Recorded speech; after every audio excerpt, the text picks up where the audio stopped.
निवडणुकीत तिकीट मिळाला नाही किंवा निवडणूक हरलात तरीही मुंबई महापालिकेत नगरसेवक बनता येतं.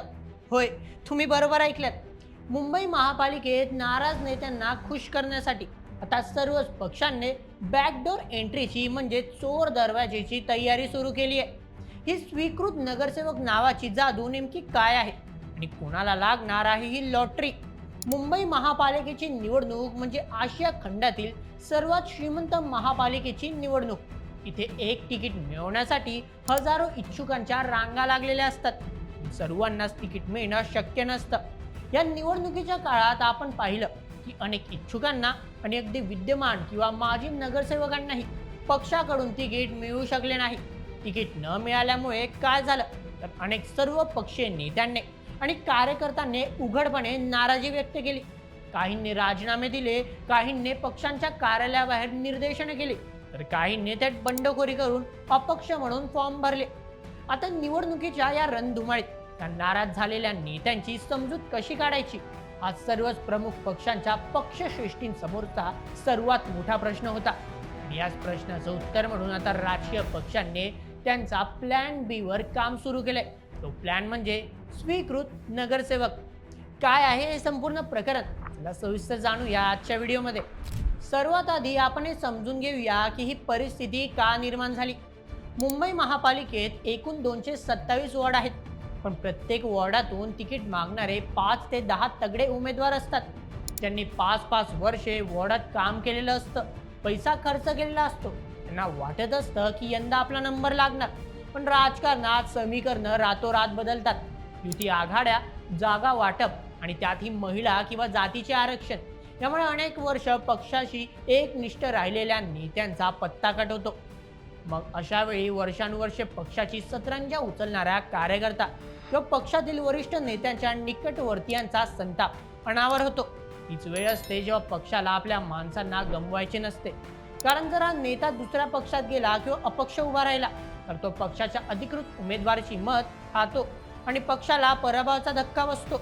अशा वेळी पक्षाचे वरिष्ठ नेते या नाराज नेत्याला एका बंद खोलीत बोलावतात, त्याच्या खांद्यावर हात ठेवून म्हणतात, तू थांब, आपण तुला स्वीकृत नगरसेवक करूया.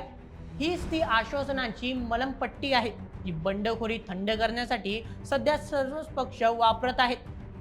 राजकारण्यांनी या चांगल्या नियमाचाही जुगाड शोधून काढला आहे.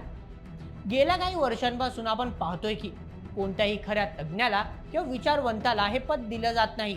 त्याऐवजी निवडणुकीत पडलेल्या नेत्यांचे, पक्षांची एकनिष्ठ राहिलेल्या कार्यकर्त्यांचे किंवा मोठ्या नेत्यांच्या जवळच्या माणसांचे राजकीय पुनर्वसन करण्यासाठी या 5 जागांचा वापर केला जातो. म्हणजेच काय, जो जनतेतून निवडून येऊ शकला नाही किंवा ज्याला जनतेसमोर जायची संधीच मिळाली नाही त्याला मागच्या दाराने थेट महापालिकेच्या सभागृहात बसवलं जातं. आता या निवडणुकीनंतर चित्र काय असणार आहे?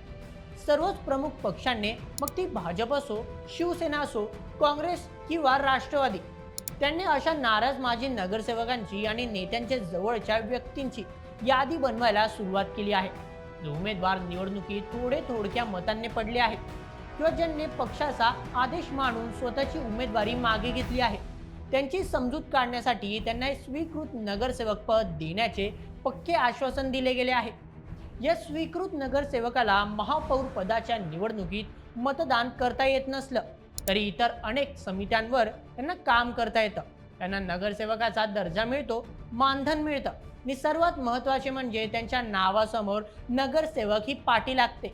त्यामुळे आता निकाल लागल्यानंतर कोणत्या पक्षाला किती जागा मिळतात आणि त्यातून कोणत्या नेत्याच्या जवळच्या व्यक्तीला या स्वीकृत नगरसेवक पदाची लॉटरी लागणार हे पाहणे अतिशय रंजक ठरणार आहे. प्रत्यक्ष निवडणुकीत संधी न मिळालेल्या आणि पक्षाशी एकनिष्ठ राहिलेल्या नेत्यांना पुन्हा सत्तेच्या वर्तुळात आणण्याचा हा एक मोठा राजकीय खेळ आहे.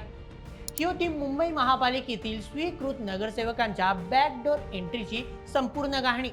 त्या जागा तज्ज्ञ डॉक्टर्स आणि इंजिनियर्ससाठी होत्या. ह्या जागांवर राजकीय नेत्यांचे पुनर्वसन करणे लोकशाहीला धरून आहे का? जनतेने ज्यांना नाकारले आहे त्यांनाच पुन्हा मागच्या दाराने सत्तेत बसवणं योग्य आहे का? यार तुमचं काय मत आम्हाला कमेंटमध्ये नक्की कळवा आणि अशाच व्हिडिओसाठी सबस्क्राईब करा बोल MH या आपल्या यूट्यूब चॅनलला. धन्यवाद.